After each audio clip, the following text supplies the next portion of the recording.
फिक्र की शुरुआत करते हैं फोकस से। और हाँ, सुप्रीम कोर्ट ने कुछ बड़ी टिप्पणियां की हैं, उनके ऊपर ध्यान जरूर दीजिएगा, वो भी हम आपको दिखाने वाले हैं।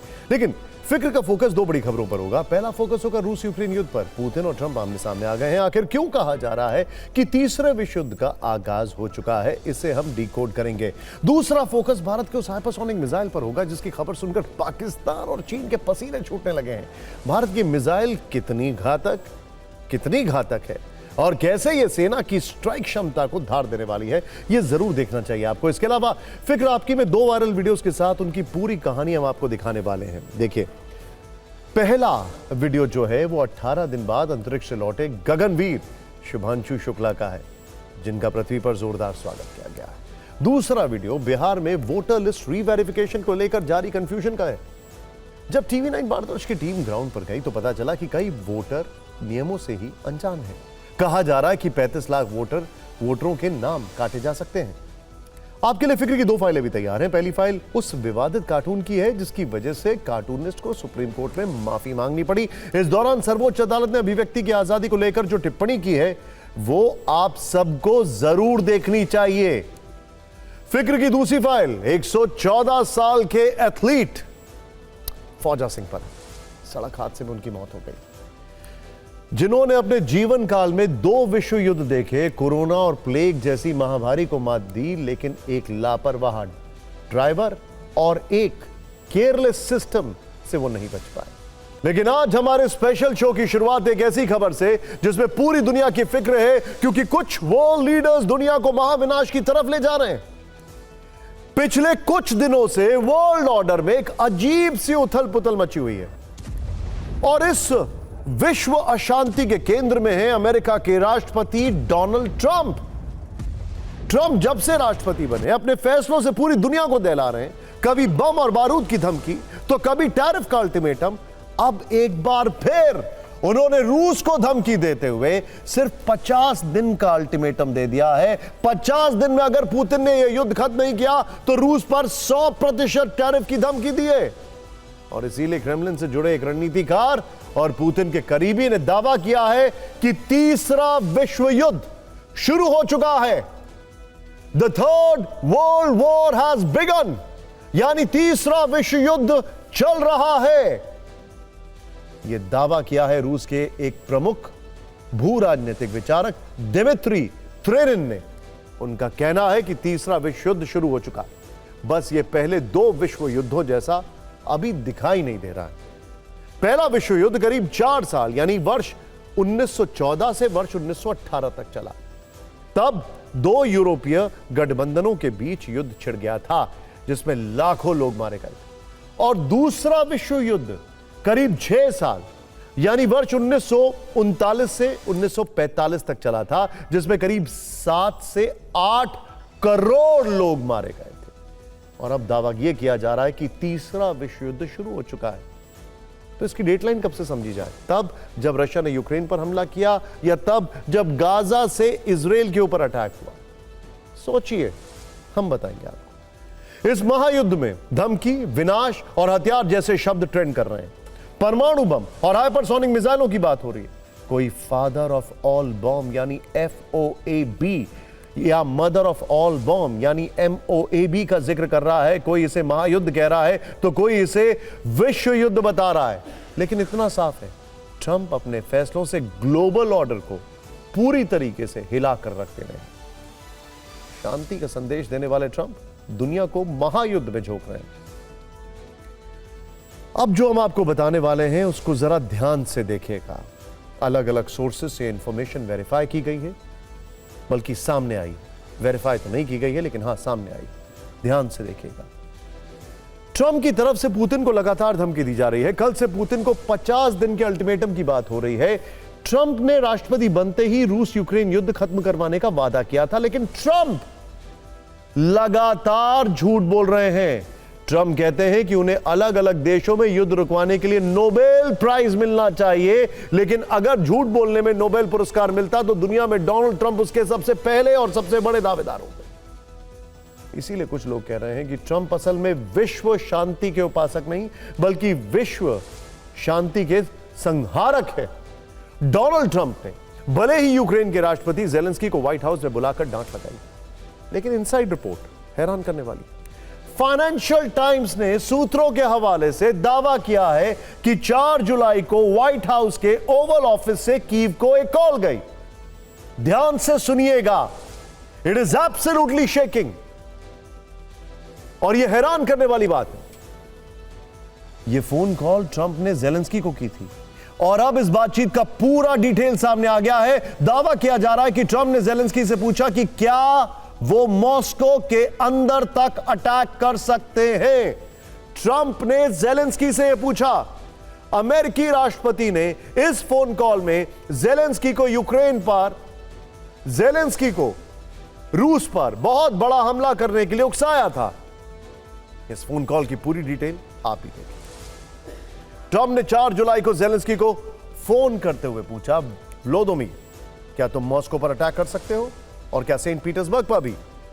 इस पर जेलेंस्की ने ट्रंप से कहा, बिल्कुल हम कर सकते हैं, अगर आप हमें हथियार दें। इस पर ट्रंप ने कहा, बढ़िया है, रूस को इस बार दर्द महसूस होना चाहिए। इस पर जेलेंस्की ने जवाब दिया, हम तैयार हैं। यानी जो डोनाल्ड ट्रंप दुनिया को शांति का संदेश दे रहे थे, वो पर्दे के पीछे से बेहद खतरनाक साजिश कर रहे हैं। जो ट्रंप बात बात पर युद्ध रोकने की बात करते हैं, वो ट्रंप एक सीक्रेट फोन कॉल में अपने असली मंसूबे जाहिर कर देते हैं, और असल में दुनिया को बता रहे हैं कि वो आखिर कैसे इंसान हैं। एक इंटरेस्टिंग बात है, क्या इसी वजह से ट्रंप ने जेलेंस्की से फोन पर बात करने के बाद कहा था कि पुतिन को पता लगेगा कि मैं क्या कर सकता हूं? क्या इसीलिए उन्होंने ये बात कही? कनेक्टिंग द डॉट्स, एक एक चीज को अगर जोड़ें तो लगता है कि कुछ बड़ा तो प्लान किया जा रहा है। खैर, अब बात क्रेमलिन के उस रणनीतिकार दिमित्री त्रेनिन की, जिनके विश्व युद्ध के विश्लेषण ने पूरी दुनिया में महायुद्ध का सायरन मचा दिया है। दिमित्री त्रेनिन ने दावा किया है कि दुनिया में वर्ल्ड वॉर 3 शुरू हो चुका है। दिमित्री त्रेनिन ने साफ साफ कहा, इस तीसरे विश्व युद्ध के परिणाम भी उतने ही भयानक हो सकते हैं जितने पहले 2 विश्व युद्ध के हुए थे।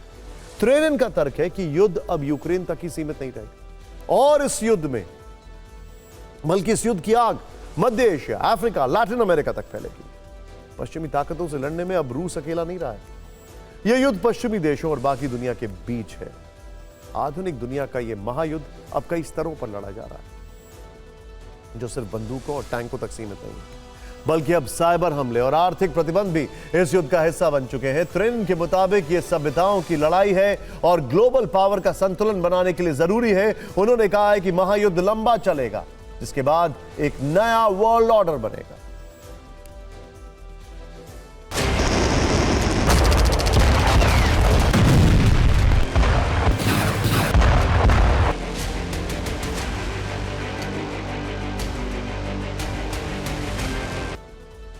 त्रेनिन के दावों के अनुसार तीसरे विश्व युद्ध के 3 एपिसेंटर तैयार हो चुके हैं, जहां से दुनिया 2 हिस्सों में बंट सकती है और तबाही शुरू हो सकती है। इसके लिए तैयारी हो रही है।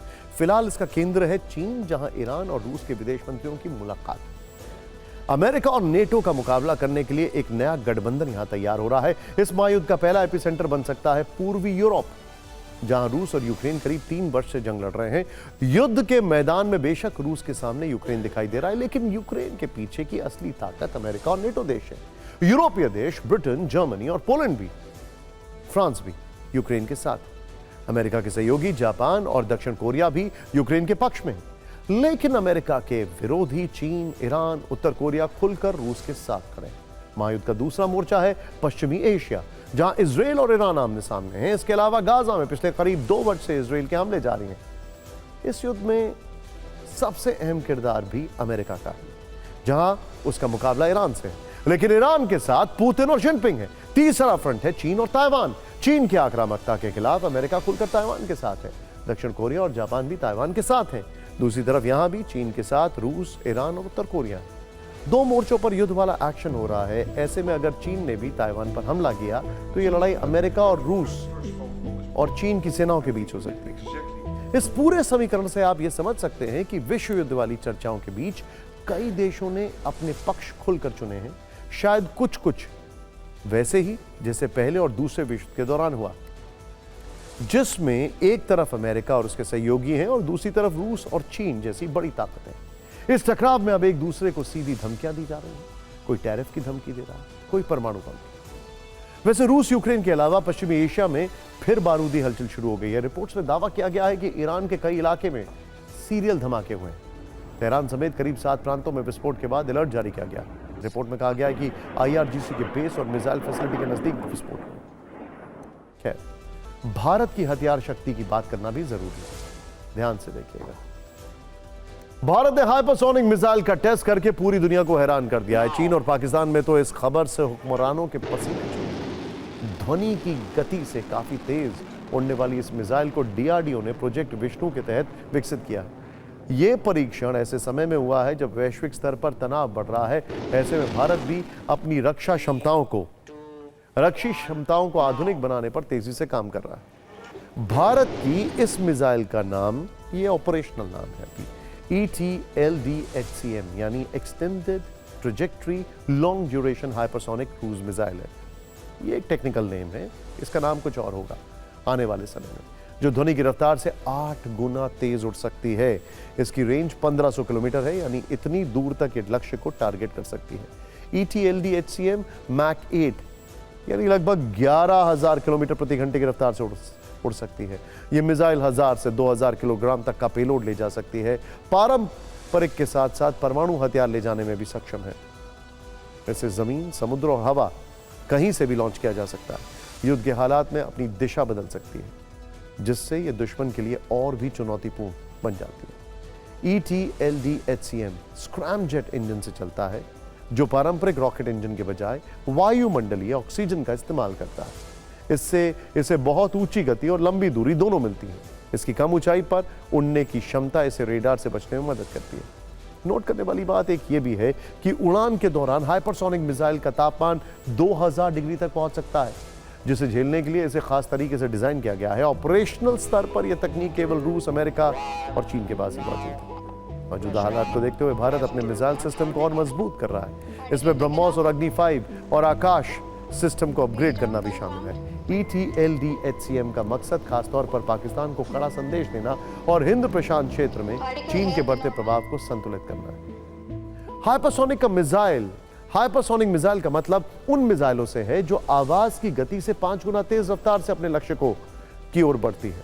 इसकी रफ्तार कम से कम 6000 किलोमीटर प्रति घंटा होती है, यानी 1 सेकंड में लगभग 2 किलोमीटर। 1 सेकंड में 2 किलोमीटर।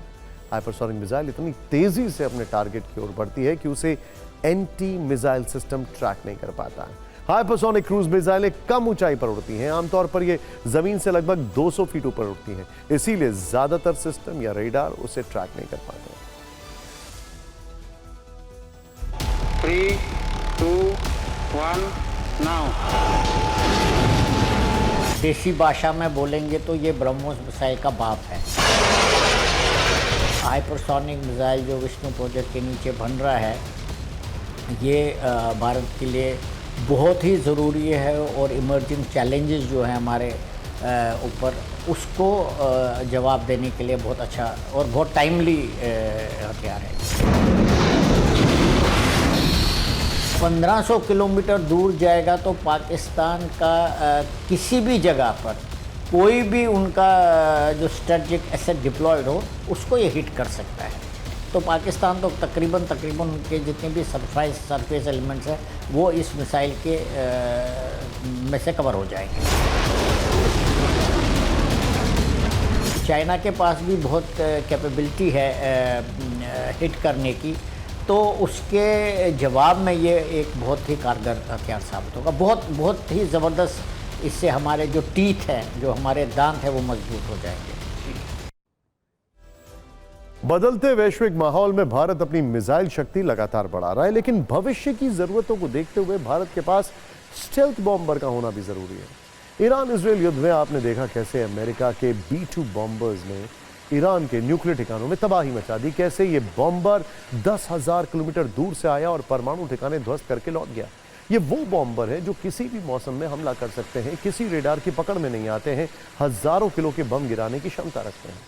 अमेरिकी B-2 की तरह ही रूस के पास TU-160 ब्लैक जैक और TU-160 को दुनिया का सबसे तेज और सबसे भारी सुपरसोनिक स्ट्रैटेजिक बॉम्बर कहा जा सकता है। इसकी रेंज 12,300 किलोमीटर तक है। यह अपने साथ 40 टन तक हथियार लेकर उड़ सकता है। इसकी स्पीड 2220 किलोमीटर प्रति घंटा है। मौजूदा दौर में भारत को एक बॉम्बर की जरूरत इसलिए भी ज्यादा है क्योंकि बॉम्बर जिस ऊंचाई से अटैक करता है वो एयर डिफेंस सिस्टम की पहुंच से बहुत दूर होता है।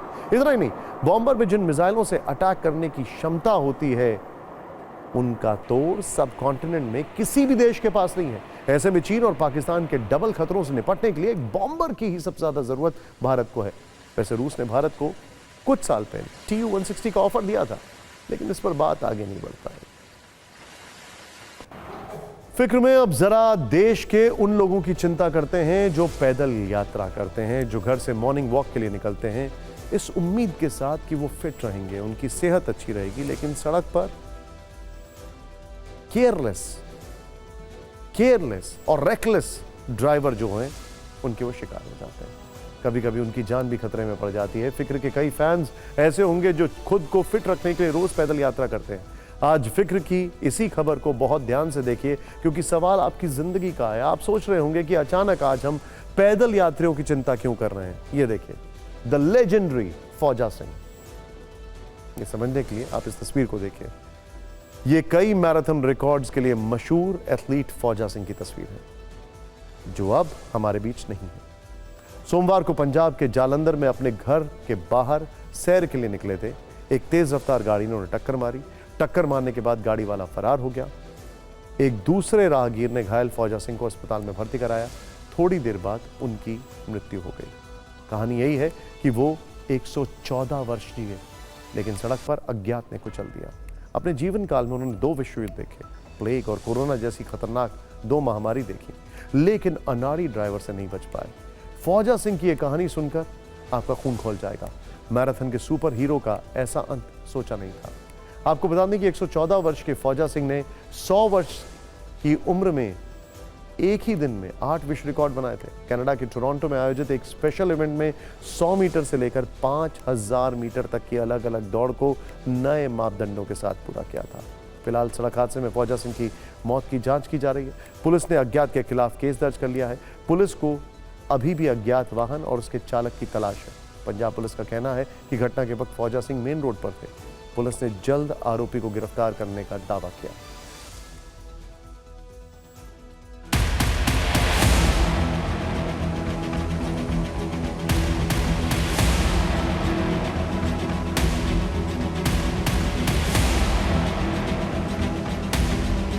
ਅਸੀਂ ਤੇ ਮਤਲਬ ਥੋੜੇ 1-2 ਮਿੰਟ ਦਾ ਸਾਨੂੰ ਫਰਕ ਪਿਆ ਆ। ਜਦੋਂ ਅਸੀਂ ਆਏ ਤਾਂ ਗੱਡੀ ਨੇ ਹਿੱਟ ਕੀਤਾ।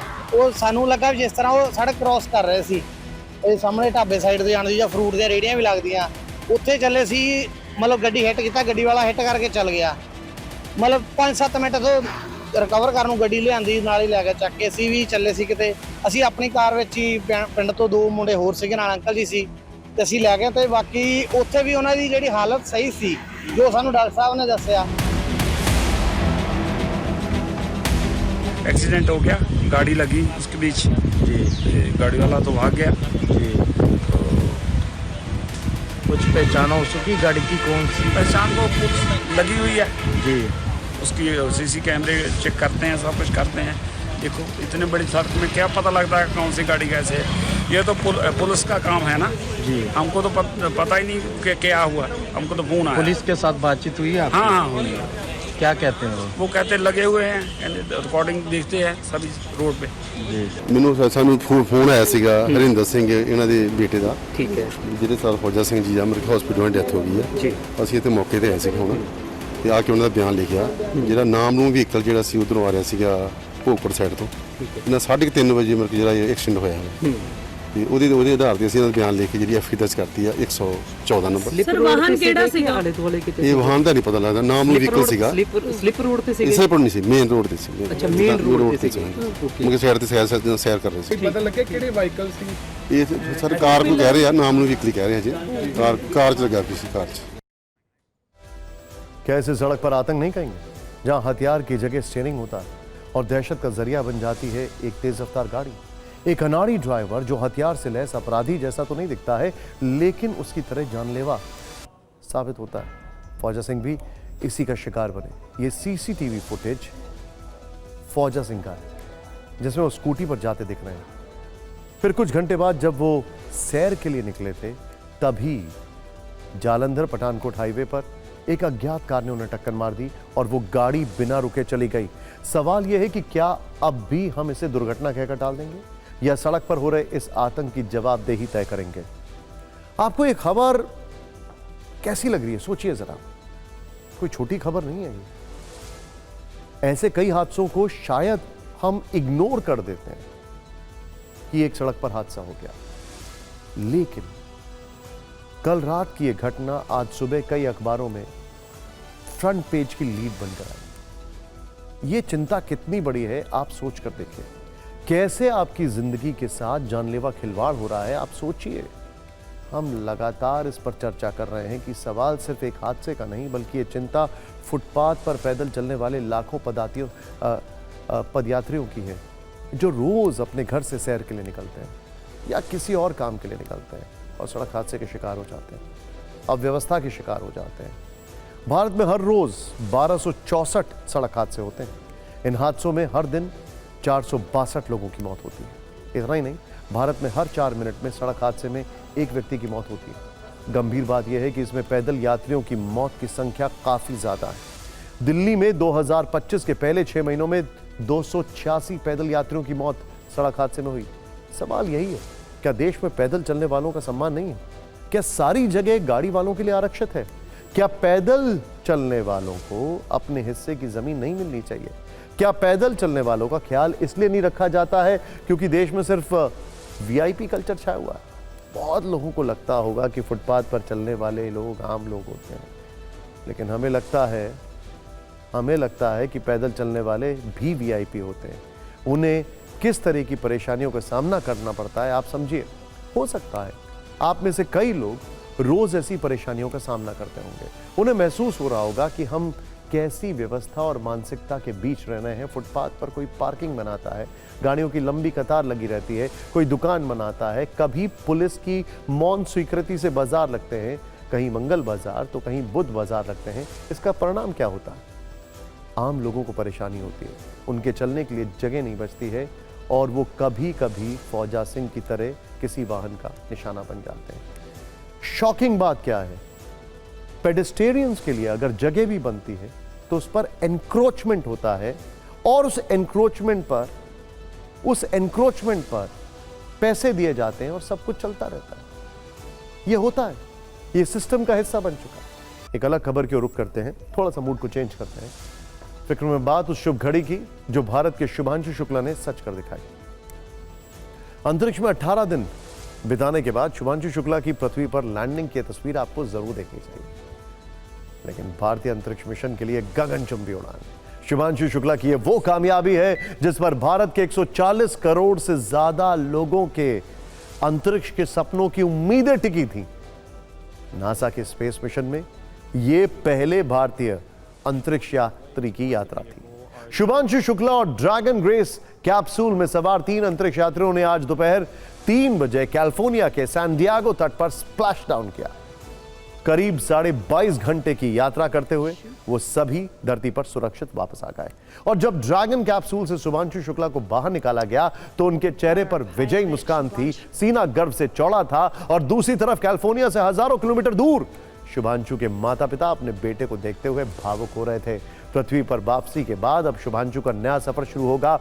उन्हें कई दिनों के लिए क्वारंटीन किया जाएगा। अंतरिक्ष में रहने की वजह से उनके शरीर पर क्या असर पड़ा है इसका अध्ययन किया जाएगा, क्योंकि पिछले 18 दिनों में शुभांशु और उनके साथियों ने बहुत कुछ सहा है।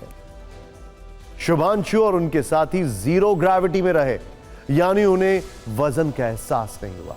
उनके रॉकेट की रफ्तार लगभग 28,000 किलोमीटर प्रति घंटा थी। उनके अंतरिक्ष यान ने करीब 2000 डिग्री सेल्सियस तक तापमान सहन किया है। स्पेस स्टेशन में रहते हुए उन्होंने दैनिक जीवन की कई परेशानियों को झेला है। कल यानी 14 जुलाई को भारतीय समय के मुताबिक शाम 4:45 बजे ग्रेस यान ISS से अलग हुआ, अनडॉकिंग जिसे कहते हैं। इसके बाद वो पृथ्वी की ओर बढ़ा। लैंडिंग से पहले ग्रेस यान कई चरणों से गुजरा।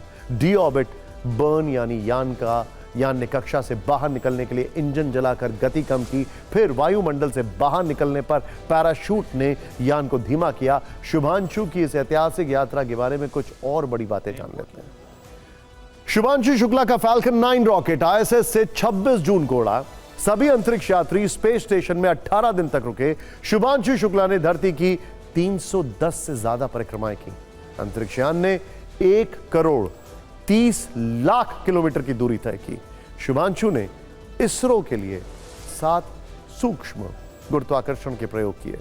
उन्होंने मांसपेशियों के पुनर्जनन और विकिरीकरण प्रभावों को जाना। इसके साथ ही मानव शरीर क्रिया विज्ञान पर अंतरिक्ष में अध्ययन किया। शुभांशु ने ज्यादातर शोर भारत के गगनयान मिशन के लिए किए हैं और अब उनकी वापसी पर पृथ्वी पर उत्सव का माहौल। प्रधानमंत्री मोदी से लेकर कई राज्यों के मुख्यमंत्रियों ने शुभांशु को उनके अभूतपूर्व कामयाबी के लिए बधाई दी है। शुभांशु की वापसी पर खुशियों वाली रील जरूर देखिए। क्या आंसू थमने का नाम नहीं ले रहे थे? अरे रो नहीं रहे थे, वो खुशी के आंसू। खुशी से, हाँ। और अब वो खुशी मुझे आपके चेहरे पर नजर आ रही है। खुशी है। 18 दिन आपके लिए कैसे रहे? बहुत अच्छा रहा, कोई हमको दिक्कत नहीं थी, रोज बात हो जाती थी तो कोई प्रॉब्लम नहीं थी। इसको खुश देख के हम भी खुश जाते थे। मुझे विश्वास था कि सुरक्षित लैंडिंग भी होगी, मुझे विश्वास था अच्छे से। खुशी है इसकी कि मतलब बच्चा हमारा सफल वापस आया है, ये हमारे लिए बड़ी खुशी की बात है। बस उसका ये संपन्न हुआ और देशवासियों की भी दुआएं हैं उसके साथ और बड़ों का आशीर्वाद है सबका। तो हम अब आगे की क्या तैयारी है? आगे बस आएगा, जश्न मनाएंगे, बस जश्न मनाएंगे। ये विश्व के लिए ये गर्व का पल तो है ही है, भारत के लिए एक अद्भुत आनंद का पल कि भारत मां का एक सुपुत्र आज कामयाबी से लौटा है।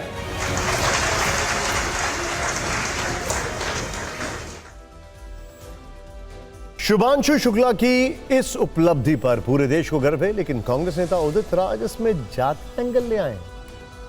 उन्होंने शुभांशु शुक्ला को बधाई देते हुए सरकार पर सवाल उठाया कि सरकार ने इस मिशन के लिए किसी ST, SC या फिर OBC को क्यों नहीं चुना। बीजेपी की तरफ से इसका जवाब भी आया। जो पहले राकेश शर्मा भेजे गए तो उस समय SC, ST, OBC के लोग इतना पढ़े लिखे नहीं थे। इस बार मुझे लगता है बारी थी, किसी बैकवर्ड को, किसी दलित को भेजना चाहिए था। कोई परीक्षा तो देके गए नहीं कि नासा में कोई परीक्षा कंडक्ट किया, उसके बाद में इनका सिलेक्शन हुआ। तो किसी दलित OBC को भी शुक्ला जी की जगह पर भेजा जा सकता है कि उनका जितना विवेक है, उनकी जितनी बुद्धि है, उसके अनुसार उन्होंने अपनी प्रतिक्रिया व्यक्त की है। इस पर तो उनको गर्व करना चाहिए और शुभांशु जी को बधाई देना चाहिए। वो भारतीय हैं और भारतीय क्या है, वो अनुसूचित जाति का हो, जनजाति का हो, पिछड़ा वर्ग का हो, किसी भी वर्ग का हो, अगर वो भारतीय है तो उस पर हमको गर्व है। शुभांशु शुक्ला पृथ्वी से दूर जीरो ग्रेविटी में रहकर आए हैं, लेकिन पृथ्वी से उदित राज ने स्पेस के लिए जातियों की लॉन्चिंग कर दी है। इनकी बातें सुनकर लग रहा है कि अगर इनका वश चले तो अंतरिक्ष में भी ये जातीय जनगणना करा दें। आगे बढ़ते हैं, तुरंत देखते हैं 9 बड़ी खबरें और वो भी एकदम सुपर फास्ट स्पीड से।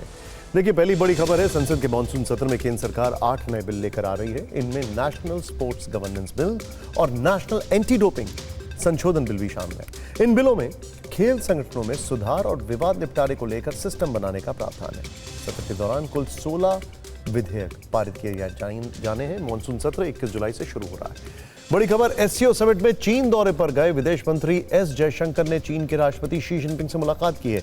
इस मुलाकात की तस्वीर सोशल मीडिया पर पोस्ट करते हुए विदेश मंत्री S जयशंकर ने लिखा है कि दोनों देशों के संबंधों में हाल ही में हुई प्रगति के बारे में राष्ट्रपति शी जिनपिंग को अवगत कराया। इस दिशा में हमारे नेताओं का मार्गदर्शन काफी अहम रहा है।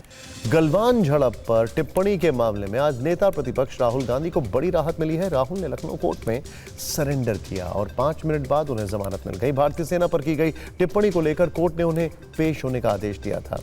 सूत्रों के मुताबिक यमन में भारतीय नर्स निमिषा प्रिया की फांसी जो है फिलहाल टल गई है।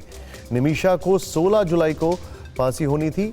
उन पर अपने बिजनेस पार्टनर की हत्या का आरोप है। भारत सरकार इस पूरे मामले पर बारीकी से नजर बनाए हुए है और शुरुआत से ही हर संभव मदद मुहैया करवा रही है। निमिषा की फांसी का टलना भारत सरकार की कूटनीतिक सक्रियता और लगातार संवाद की कोशिशों का नतीजा है। सुप्रीम कोर्ट ने आवारा कुत्तों को लेकर एक बड़ी टिप्पणी की है। जस्टिस विक्रम नाथ और जस्टिस संदीप मेहता की पीठ ने इलाहाबाद हाईकोर्ट के एक फैसले के खिलाफ दायर याचिका पर सुनवाई करते हुए कहा कि क्या हमें इन बड़े दिल वाले लोगों के लिए हर गली हर सड़क खुली छोड़ देनी चाहिए? आप उन्हें अपने घर में खाना क्यों नहीं देते हैं?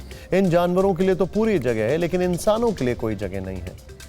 पंजाब विधानसभा में धार्मिक ग्रंथों की बेअदबी विरोधी कानून पर चर्चा के बाद बिल सेलेक्ट कमेटी के पास भेजा गया। कमेटी धार्मिक संस्थाओं, धर्मगुरुओं और आम जनता से भी राय लेगी। इसके लिए 6 महीने का समय तय किया गया है। फिर इस बिल को दोबारा विधानसभा में पेश किया जाएगा। इस बिल में धर्म ग्रंथों की बेअदबी पर 10 साल से लेकर आजीवन कारावास तक की सजा का प्रावधान है।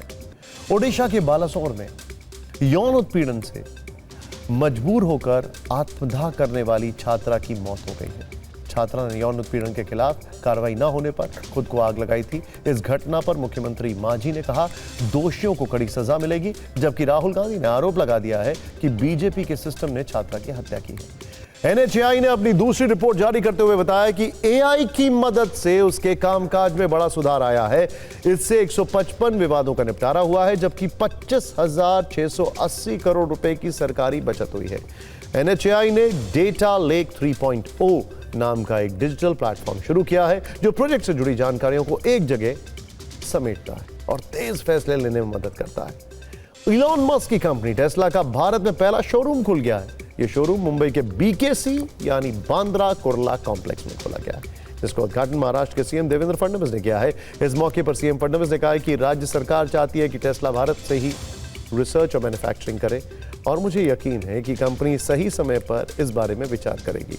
टेस्ला ने अपनी मॉडल वाई कार के 2 मॉडल भारत में लॉन्च किए हैं। इनमें एक मॉडल का एक्स शोरूम दाम 59 लाख के ऊपर है और दूसरे मॉडल का दाम करीब 67 लाख के ऊपर।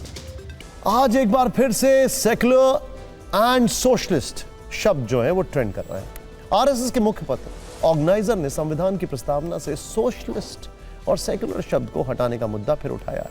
संपादकीय में इस पर लेख लिखा गया है। यह मांग की गई है कि संविधान को अपने मूल स्वरूप में होना चाहिए। यह बताया गया है कि प्रस्तावना में लिखे गए सोशलिस्ट और सेक्युलर शब्द आपातकाल में जोड़े गए और वो डॉक्टर भीमराव अंबेडकर के मूल प्रति का हिस्सा नहीं है, लिहाजा यह शब्द हटाना चाहिए। ऑर्गेनाइजर के ताजा अंक में लेखक निरंजन वी पुजार ने लिखा है कि सोशलिस्ट और सेक्युलर शब्द 42वें संविधान संशोधन के जरिए जोड़े गए। ये शब्द बिना किसी बहस के शामिल किए गए। ये शब्द वैचारिक रूप से थोपे गए। निरंजन बी पुजार के मुताबिक किसी भी संविधान सभा ने इन शब्दों को कभी मंजूरी नहीं दी है। 42वां संशोधन आपातकाल के दौरान पारित किया गया था, जब संसद दबाव में काम कर रही थी, विपक्षी नेता जेल में थे और मीडिया पर प्रतिबंध लगा हुआ था। ऑर्गेनाइजर के मुताबिक प्रस्तावना में समाजवाद और पंथ निरपेक्ष शब्द वैचारिक सुरंगें हैं, जिनको धार्मिक मूल्यों को नष्ट करने और राजनीतिक तुष्टीकरण के लिए शामिल किया गया था। अब समय आ गया है कि उस गलती को सुधारा जाए, संविधान को मूल स्वरूप में वापस लाया जाए। लेखक ने प्रस्तावना में इन 2 शब्दों को शामिल किए जाने को संवैधानिक धोखाधड़ी करार दिया है। इसी आर्टिकल में आगे यह भी कहा गया है कि संवैधानिक सफाई आवश्यक है। इससे पहले आरएसएस के सरकार्यवाह दत्तात्रेय होसबोले ने आपातकाल के दौरान संविधान में धर्मनिरपेक्षता और समाजवाद को शामिल किए जाने का मुद्दा उठाया था। ऑर्गेनाइजर के संपादकीय और लेख में दत्तात्रेय होसबोले के उसी बयान को विस्तार दिया गया है।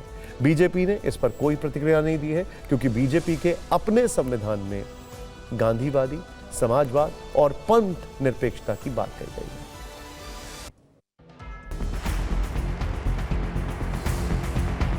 इस संविधान को बाबा साहब अम्बेडकर ने बनाया और जिस शब्द को स्वयं बाबा साहब अम्बेडकर ने खारिज किया, उस खारिज किए हुए शब्द को फिर से लाने का मतलब है सीधे सीधे बाबा साहब अम्बेडकर की बौद्धिकता पर सवाल करके। जो लोग संविधान सभा की उस बहस को खारिज करके और सोशलिस्ट शब्द लाना चाहते हैं, वे बाबा साहब अम्बेडकर की बौद्धिकता पर सवाल करते हैं।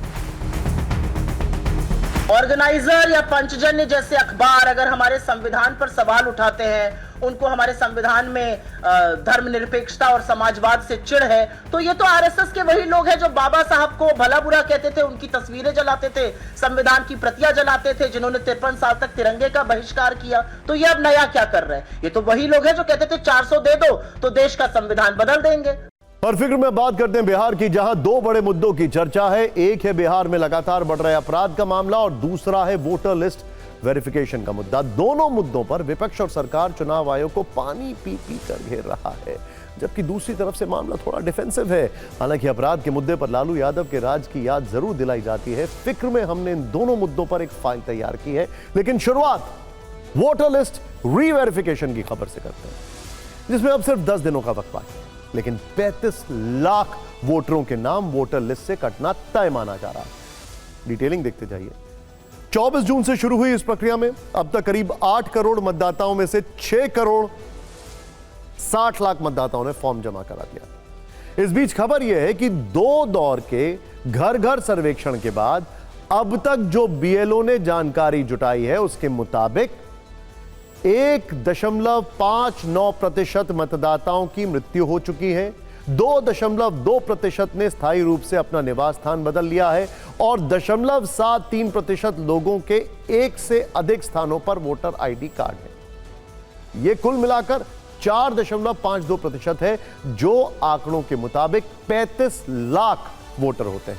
बिहार की इसी स्थिति पर TV9 रिपोर्टर ने ग्राउंड रिपोर्टिंग की है, आइए देखते हैं।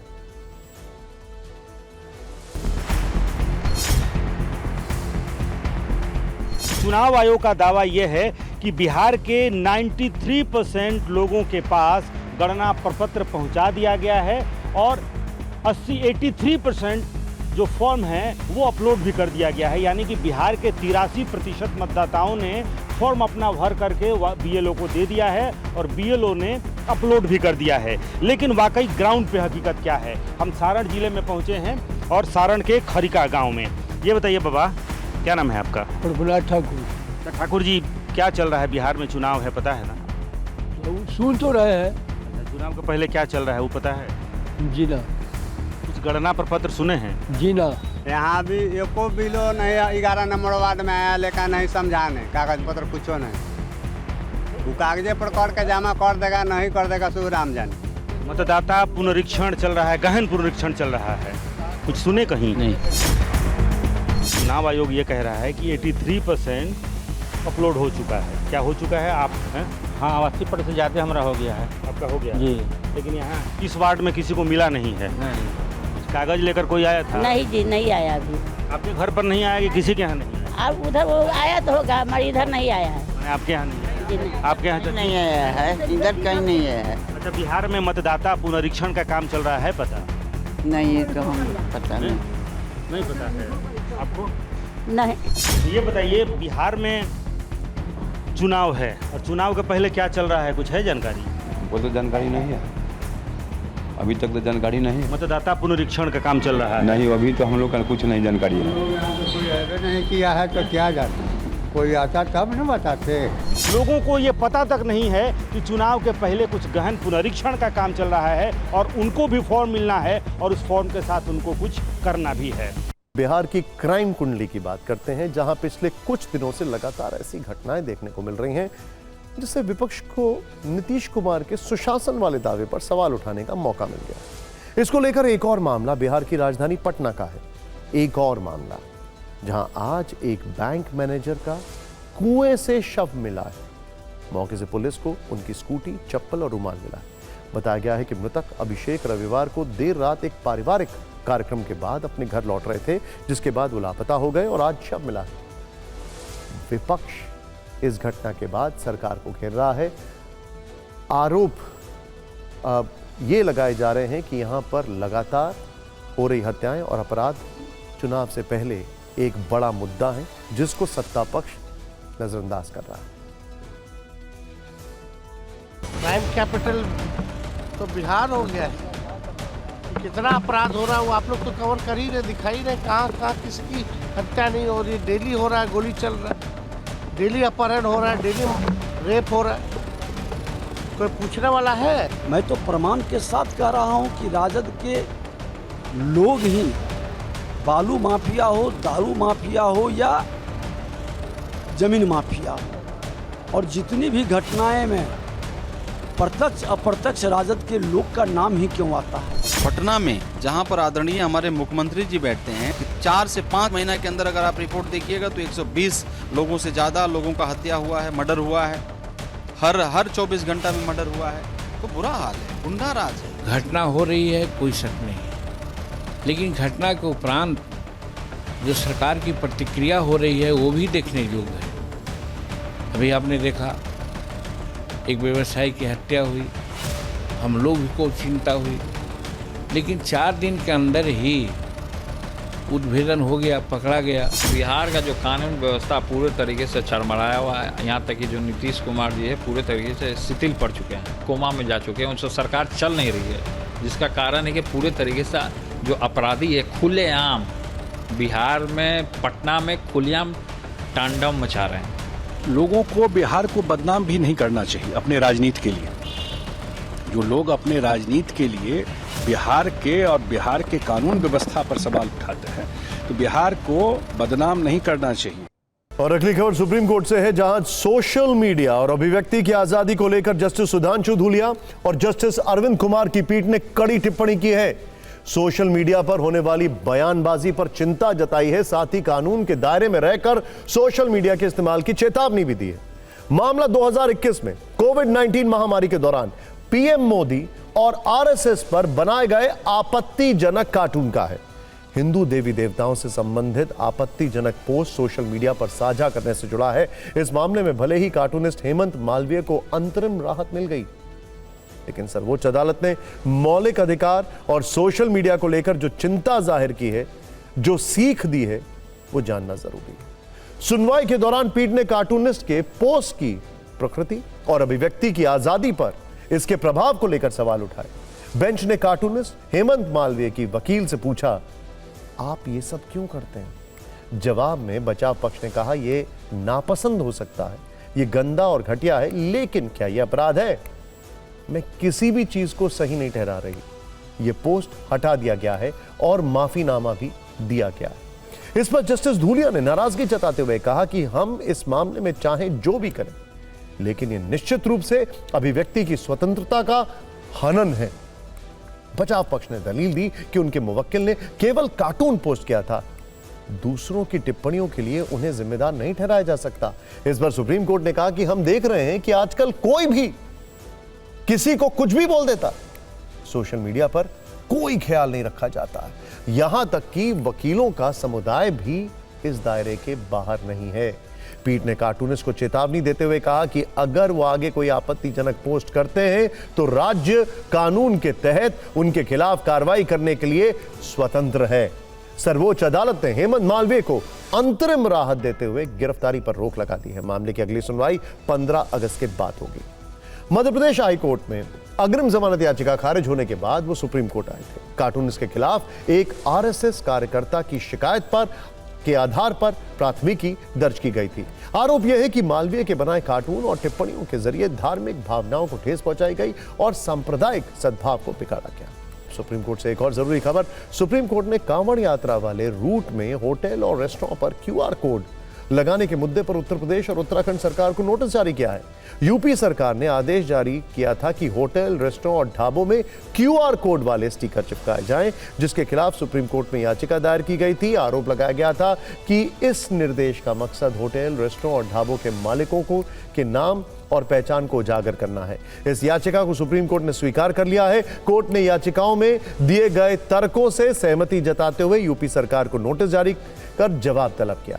अब 22 जुलाई को इस याचिका पर सुनवाई होगी। कोर्ट ने इस मामले में यूपी सरकार के साथ साथ उत्तराखंड सरकार को भी नोटिस जारी किया है, क्योंकि उत्तराखंड सरकार भी इस मामले में पक्षकार है। उत्तर प्रदेश सरकार के वकील ने कहा है कि जो आवेदन दायर किया गया है, हम उस पर तय समय से अपना जवाब दाखिल करेंगे।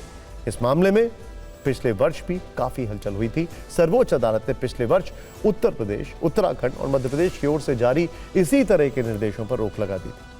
इसमें कांवड़ यात्रा मार्ग पर पड़ने वाले होटल और ढाबे वालों को अपने मालिकों, कर्मचारियों समेत अन्य विस्तार लिखकर लगाने के लिए कहा गया था। फिटनेस की भी फिक्र कर लेते हैं। आमतौर पर जब वजन घटाने की बात आती है तो लोगों का फॉर्मूला तय होता है, या तो जिम ज्वाइन करो या किसी डाइटिशियन से डाइट प्लान लो या फिर दोनों। लेकिन अमेरिका के एक शख्स ने बिना किसी कोच, बिना किसी ट्रेनर और बिना किसी डाइटिशियन के सिर्फ 40 दिन में पूरे 11 किलो वजन घटा दिया है। 11 किलो।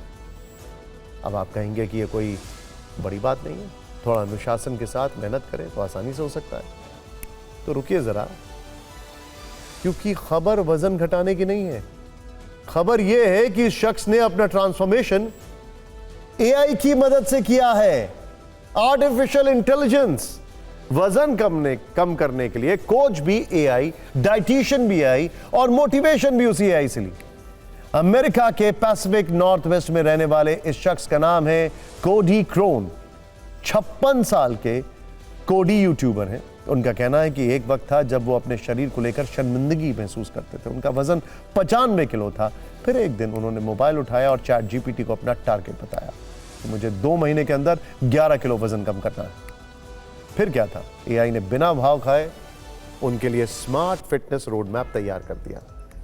आप सावधान रहिए, ऐसी कोई भी चीज करने से पहले काउंसलिंग जरूरी है।